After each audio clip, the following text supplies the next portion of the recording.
ഇത് mass മോട്ടോഴ്സിന്നാണ്. ഹീറോൻ്റെ glamour വണ്ടി നമ്മൾ വർക്കിന് ആയിട്ടുണ്ട്. അതിൻ്റെ ജനറൽ സർവീസ്, അതേപോലെ തന്നെ ഈ സൈഡ് ഡോറിൻ്റെ ഒരു ബോൾട്ട് പോയിട്ടുണ്ട്. പിന്നെ ആക്സിലേറ്റർ ചെക്കപ്പ്, ചെയിൻ ചെക്കപ്പ്, ഇത്രയും കേസാണ് മെയിനായിട്ട് പറഞ്ഞാണ് വർക്ക് കേട്ടോ. അപ്പോൾ നമ്മൾ വണ്ടി ഓടിച്ചു നോക്കി വർക്കിന് കയറ്റി അതിൻ്റെ ബാക്കിലത്തെ ബ്രേക്കിൻ്റെ ഭാഗം നമ്മൾ ചെക്ക് ചെയ്യാൻ വേണ്ടി അയച്ചിട്ടുണ്ട്. ബ്രേക്ക് ലൈനർ നമുക്ക് അഡ്ജസ്റ്റിങ് മാക്സിമത്തിലാണ് കേട്ടോ, പരമാവധി നമ്മൾ അഡ്ജസ്റ്റ് ചെയ്തിട്ടാണ് ഉപയോഗിച്ചുകൊണ്ടിരിക്കുക. അപ്പോൾ ലൈനർ നമുക്ക് മാറ്റിയിടണം. അതേപോലെ തന്നെ ചെയിൻ മാക്സിമം ലൂസാണ്. നമ്മളിപ്പോൾ വലിച്ചാലും കിട്ടാത്തൊരു കണ്ടീഷനിൽ ഇത് ഇവിടെയൊക്കെ ബാഗ്സ് നല്ല രീതിയിൽ പ്ലേ കാണിക്കുന്നുണ്ട് കേട്ടോ.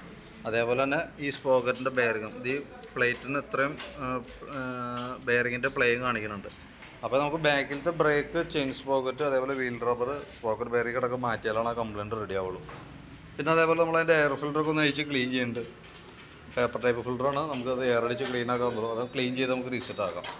പിന്നെ നമുക്ക് വണ്ടിക്ക് സെൽഫിൻ്റെ പ്രോബ്ലം, അതായത് നമ്മൾ വണ്ടി സെൽഫ് അടിക്കുന്ന സമയത്തൊക്കെ എടുക്കാനൊരു ബുദ്ധിമുട്ട് കാണിക്കുന്നുണ്ട്.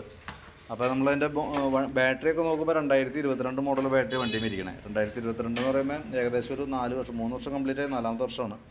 ഞാൻ അതിൻ്റെ വോൾട്ടൊക്കെ ജസ്റ്റ് നോക്കി. അപ്പോൾ 12.57 വരെ കിട്ടുന്നുണ്ട്. ലോഡ് കൊടുക്കുമ്പോൾ കണ്ടോ 6.5 പോവാം.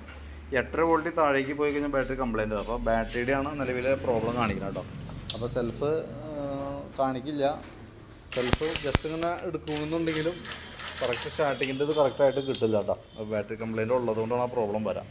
പിന്നെ എൻജിൻ ഓയിലിനെ പറ്റിയിട്ടൊന്നും പറഞ്ഞിട്ടൊന്നുമില്ല ജോബ് കാർഡിൽ. പക്ഷേ നമ്മൾ ഓയിൽ ചെക്ക് ചെയ്തു. അപ്പോൾ ലെവൽ കുറവ് കാര്യങ്ങളൊന്നുമില്ല, ലെവലൊക്കെ ഉണ്ട്. പിന്നെ അതേപോലെ തന്നെ സ്പാർക്ക് പ്ലഗൊക്കെ ഒന്ന് അഴിച്ച് ക്ലീൻ ചെയ്ത് റീസെറ്റ് ചെയ്യുന്നുണ്ട്.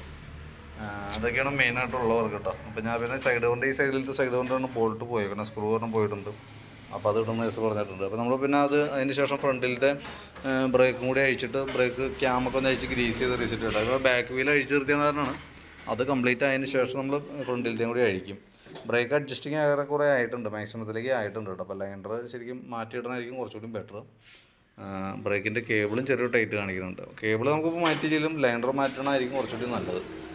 അപ്പോൾ ഞാൻ അതിൻ്റെ അത്യാവശ്യം വരാൻ സാധ്യതയുള്ള ഭാഗങ്ങൾ ഉൾപ്പെടുത്തിയിട്ടുള്ളൊരു എസ്റ്റിമേറ്റ് ഇടാം. ചെയിൻ സ്പോക്കറ്റ് അടക്കം ഉൾപ്പെടുത്തുക. Chain sprocket, sprocket bearing, wheel rubber, brake shoe ഇപ്പോൾ ബാക്കിലത്തെയും ഫ്രണ്ടിലത്തെയും കൂട്ടേണ്ടി വരും. അതെല്ലാം ഉൾപ്പെടുത്തിയിട്ടുള്ളൊരു എസ്റ്റിമേറ്റ് ആക്കാം. അതിൻ്റെ ഡീറ്റെയിൽസ് വാട്സപ്പിലേക്ക് ഒന്ന് ഇടാം കേട്ടോ. അപ്പോൾ നമുക്ക് കംപ്ലീറ്റ് ആയിക്കുമ്പോൾ കോൺടാക്ട് ചെയ്യാം. എനിക്ക് ആ എസ്റ്റിമേറ്റ് കണ്ടുകഴിയുമ്പോൾ നോക്കിയിട്ടൊന്ന് റിപ്ലൈ ചെയ്യണേ. അതനുസരിച്ചിട്ട് വേണം നമുക്ക് ആ രീതിയിൽ വർക്ക് കംപ്ലീറ്റ് ചെയ്യാനായിട്ട്.